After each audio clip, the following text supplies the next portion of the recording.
जय हिंद दोस्तों। आज हम पढ़ेंगे उत्तल दर्पण और अवतल दर्पण में अंतर, है ना। और आप लोग पहली बार आए हैं तो मेरे चैनल को एक बार ज्वाइन कर लीजिएगा जा करके, है ना। क्योंकि अब से हर रोज़ एक VVI यानी कि जो एग्ज़ाम में आने वाला है, बिहार बोर्ड का एग्ज़ाम में वही क्वेश्चन आएगा जो हम बताएंगे। इसलिए आप लोग अच्छे से ज्वाइन कर लीजिए और नए टीचर के साथ, नए धमाल के साथ टॉपर बनना है ना। हर चीज़ एक एक पॉइंट बताएंगे जो एग्ज़ाम में सिर्फ आएगा, है ना। जो एग्ज़ाम में आएगा वही बताया जाएगा जो तुम लोग जो तैयारी अच्छा से कर सकोगे, है ना।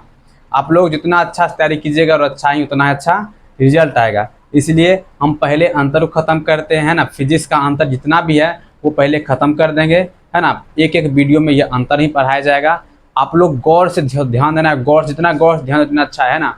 ध्यान दीजिएगा आप लोग और कॉपी में नोट जरूर कीजिएगा, जिससे आप लोग क्या होगा ना, वो लिखते जितना लिखिएगा उतना अच्छा रहेगा, है ना। याद एक बार नहीं, 2 बार नहीं, 10 बार रट्टा मारे कोई दिक्कत नहीं। तो वीडियो देखेंगे 10 बार 15 बार, जितना बार वीडियो देख सकते हैं आप लोग, तो याद ही हो जाएगा। जितना वीडियो देखिएगा ना उतना जल्दी याद होगा, है ना। तो सबसे पहले अंतर देखते हैं क्या अंतर पढ़ेंगे आज। तो पढ़ेंगे उत्तल दर्पण और अवतल दर्पण में अंतर क्या है ना। अब देखो, एक ना बीच में क्या करना है, एक लकीर खींच देना है और एक साइड लिखना है उत्तल दर्पण और एक साइड लिखना है अवतल दर्पण। एक साइड लिखना है उत्तल दर्पण और एक साइड लिखना है अवतल दर्पण। कोई दिक्कत? देखो, उत्तल दर्पण का परावर्त सतह क्या होता है, बाहर की ओर वक्रित है, बाहर की ओर धसी रहती है, कहते हैं बाहर की ओर होती है। लेकिन वही अवतल दर्पण परावर्त सतह जो होता है भीतर की ओर होता है। वही पूछेगा, अवतल दर्पण का परावर्त सतह किधर होता है, भीतर की ओर होता है। क्या होता है, भीतर, यानी कि भीतर की ओर वक्रित होता है। क्या होता है, भीतर की ओर वक्रित होता है। समझ आया। सेकेंड है उत्तल दर्पण, है ना। उत्तल दर्पण का दृष्टि क्षेत्र काफी अधिक, काफी बड़ा होता है। क्या होता है, काफी बड़ा होता है। लेकिन वही बात करें इसका, यानी कि अवतल दर्पण का दृष्टि क्षेत्र होता है उत्तल की तुलना में काफी कम होता है। कोई दिक्कत? इसका अवतल का क्या दृष्टि क्षेत्र होता है, उत्तल की क्षमता में, उत्तल की तुलना में काफी कम होता है। वही बात करते हैं उत्तल का, तो काफी बड़ा होता है दृष्टि क्षेत्र। समझ आ गया ना, आ गया ना। चलो देखो, अब देखो, उत्तल दर्पण में वस्तु हमेशा आभासी बनाता है, यानी कि काल्पनिक प्रति बनाता है। कोई दिक्कत? उत्तल हमेशा जो होगा वो काल्पनिक बनाएगा। लेकिन बात करें अवतल का, ये काल्पनिक और वास्तविक दोनों प्रति बनाने की क्षमता होती है। किसमें? अवतल में। दिमाग में आ गया? वही बात लिखल है, देखो वही बात है। इसमें वस्तु का आभासी और वास्तविक दोनों प्रतिबिंब बना सकता है। आभासी करता है काल्पनिक, आभास मतलब काल्पनिक, जिस जो काल्पनिक है वो आभासी है। समझ आ गया ना।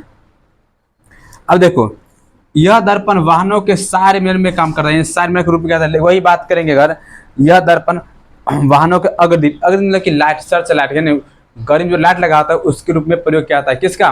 तो अवतल दर्पण का। लेकिन यही बात करें उत्तल का, तो वो सारे मिरर, यानी कि देखिए गाड़ी चलता है ना, आईना की तरह लगाता है, वही है उत्तल दर्पण। लेकिन बल्ब में जो होता है, बल्ब में लगा होता है जो रोशनी फैलाने कम करेगा, वो उत्तल रहता है, सॉरी अवतल। क्या होता है, अवतल रहता है ना। आप, आई होप कि आप लोग अच्छा समझ गए होंगे, है ना। ये था अंतर, है ना। अब अगली अंतर पढ़ेंगे तो फटाफट इसका स्क्रीनशॉट ले लीजिएगा। फिर इसके बाद जो आने वाला है एग्जाम वो जानते हैं। पहला अंतर ये था जो एग्जाम में आएगा, 100% है, ये आ ही सकता है ना। 99 करते हैं, 100 नहीं कहेंगे, 99। इस पर कोई शक नहीं करना, आप लोग शक खास नहीं कीजिएगा। जितना शक कीजिएगा तो दिक्कत होगा। कोई क्वेश्चन इतना ही बताएंगे ना, किसी पर शक नहीं करना, एकदम से याद कर ही लेना है। एकदम एग्जाम में आएगा, एकदम 100% गारंटी है, आएगा ही आएगा। अरे 100% हम जानते हैं कि वो क्वेश्चन हमारा पूछ देगा नहीं। अरे मतलब कि वो पूछने के चांस सबसे ज़्यादा रहेगा, ठीक ना। हो सकता है पूछिए दे, तो आप शक करोगे कि पता है, आप सोचो। तो हम लोग जो याद करते हैं ना वो एग्जाम अभी नहीं करता है। इसे इसको याद करना ना, इसको दिमाग में घुसा लेना है। एग्जाम वाला देगा, बस उतार देना सीधे दिमाग में घुसाना है, तो माइंड में सेटअप कर लेना है। समझ आया ना, आ गया ना। तो फटाफट स्क्रीनशॉट लो, नहीं तो उतार लो, रुकते तो मिनट, ठीक है। आई होप आप लोग उतार लिए होंगे। अब पढ़ेंगे तारे और ग्रह में अंतर, सेकेंड है, ये भी है।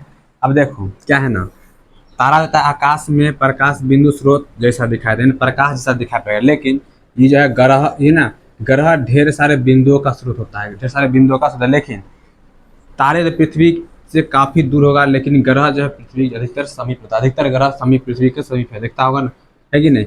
लेकिन तारे आकाश में टिमटिमाते नजर आते हैं, लेकिन आकाश में क्या आता है, ग्रह नहीं टिमटिमाते नजर आएंगे। जैसे देखो, जल्दी टिमटिमाते नजर ही नहीं आते, लेकिन यही बात है, ये टिमटिमाते नजर आते हैं। समझ आया ना। ये था सेकंड, है ना। और ये अंतर भी आप लोग फटाफट स्क्रीनशॉट ले लीजिएगा फटाफट। तो आई होप कि आप लोग जो है स्क्रीनशॉट ले लिए होंगे। अब अगला है अंतर क्या है, अस्थायी चुंबक और विद्युत चुंबक अंतर क्या होता है। फिर पढ़ेंगे एसी प्रत्यावर्ती और डिश धारा में अंतर है ना, डिश धारा में यानी डीसी में अंतर, एसी डीसी में अंतर बता देंगे, कोई दिक्कत का है कि ये सब पूछा जाएगा एग्जाम में। एकदम पूछेगा, हम 5 से 10 मतलब कि 10 को जो है ना, मतलब कि 10 जो है ऐसा इंपोर्टेंट बताएंगे अंतर जो कि एग्जाम में ही इसमें से एक रहेगा ही, 100% रहेगा, है ना। लेकिन इस वीडियो में मात्र 2 बता दिए हैं, हमारा से 2 ही बताए हैं ना, उसके बाद इतना है, 2 को ही 4 को मत बताएंगे, फिर अगला वीडियो में लाएंगे, ठीक है। तो पहले क्या करते हैं इसके बारे में, अस्थायी चुंबक और विद्युत चुंबक क्या होता है। देखो, अस्थायी चुंबक गुण प्राप्त करता है ना, अस्थायी क्या होता है, अस्थायी चुंबकीय गुण प्राप्त करता है, ठीक है ना। अस्थायी चुंबक क्या होता है, चुंबकीय गुण प्राप्त करता है। वही बात करें इसका विद्युत चुंबक, जब तक धारा बहती है तब तक ही वह चुंबक है। तब देखो, जब तक उसमें धारा बहेगी तब तक वो चुंबक है, नहीं तो नहीं है। लेकिन इसमें ऐसा बात नहीं है, अस्थायी है और चुंबकीय गुण पहले से इसमें मौजूद होता है ना।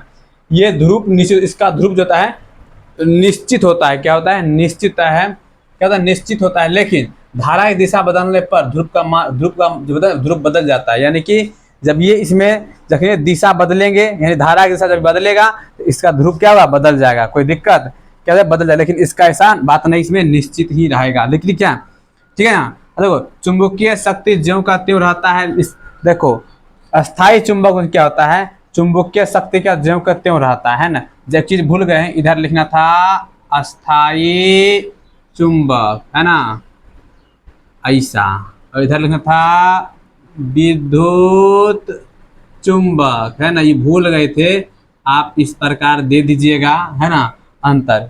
चलो, इसमें ये 2 हो गया। अब इसका देखो, चुंबक शक्ति ज्यों का त्यों रहता है, लेकिन चुंबक शक्ति बदला जा सकता है। किसमें, विद्युत चुंबक में चुंबक शक्ति बदल सकते हैं।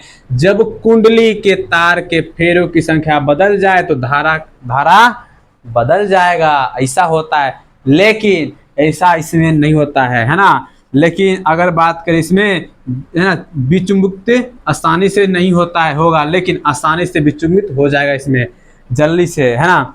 इसमें जब ये धारा प्रवाहित होगा तो इसका कौन सी बदल जाएगा, इसमें कौन सी बदल जाएगा, ध्रुव बदल जाएगा। लेकिन ऐसा इसमें नहीं, इसमें पहले से ही ऐसा होता है ना, जो पहले ही बता चुके हैं मैंने, है ना। अब पढ़ेंगे एसी और डीसी में अंतर। एसी और डीसी में अंतर पूछा जाता है ना। प्रत्यावर्ती धारा और दृश्य धारा, है ना। दृश्य धारा कौन है, दृश्य धारा बोलने में कौन होता है, इसको डीसी बोलते हैं, है ना, क्योंकि फंस जाता है आवाज, हो गया ना।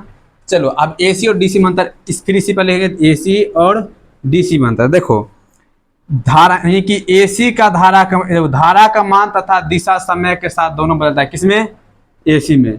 लेकिन ऐसा बात नहीं है डीसी में, इसमें केवल धारा का मान बदलता है, अर्थात डीसी एक ही दिशा में बहती है ना। डीसी जो है एक ही दिशा में चलेगी, एक ही दिशा में बहेगी, है ना। लेकिन इसमें ऐसा बात नहीं है, इसमें धारा तथा दिशा का मान दोनों क्या होता है, बदलता रहता है।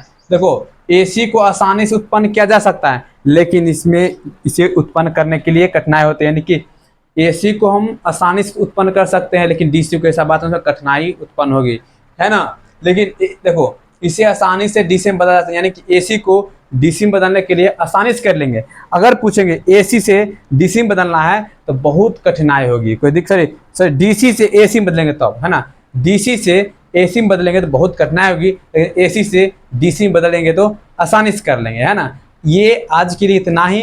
फिर नेक्स्ट वीडियो में ऐसा VVI लाते रहेंगे, और अपने जो क्लास 10th में 2026 में एग्जाम देंगे उसके लिए बड़ी इंपॉर्टेंट क्वेश्चन है। और ये बात को अभी से दिमाग में हटा लो, एक एक पॉइंट को दिमाग में लेते जाना है और कॉपी में नोट कर जाना है ना, क्योंकि ये एग्जाम में पूछेगा 100%। अगर आप लोग को देखो, मैंने कहा था तुम मेरे चैनल को सब्सक्राइब करो, अगर अच्छा लगा वीडियो तब ये सब्सक्राइब करो, तब ये ज्वाइन करो। ऐसा नहीं कि हम लोग ज्वाइन आना जुट्ठे बुट्ठे कर लेगा सब्सक्राइब, आज जुट्ठे नोटिफिकेशन गिरत रहेगा, नहीं। ऐसा इसलिए करो क्योंकि तुम एग्जाम में जिसको अच्छा नंबर लाना है एग्जाम में, है ना, बेहतर अंक लाना है ना, वही मेरे चैनल पर ज्वाइन करे। बकवास करने वाले बच्चे के लिए नहीं, जो बकवास करने आएंगे जुट्ठों कीजिएगा, है ना।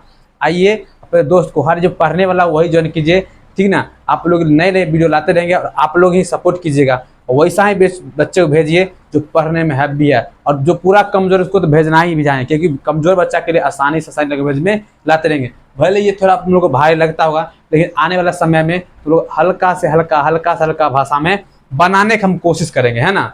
ज़्यादा बकवास नहीं, नो बकवास, नो आप लोग क्या करिए, फटाफट स्क्रीनशॉट लीजिए। फिर नेक्स्ट वीडियो में मिलते हैं। जय हिंद। ठीक है।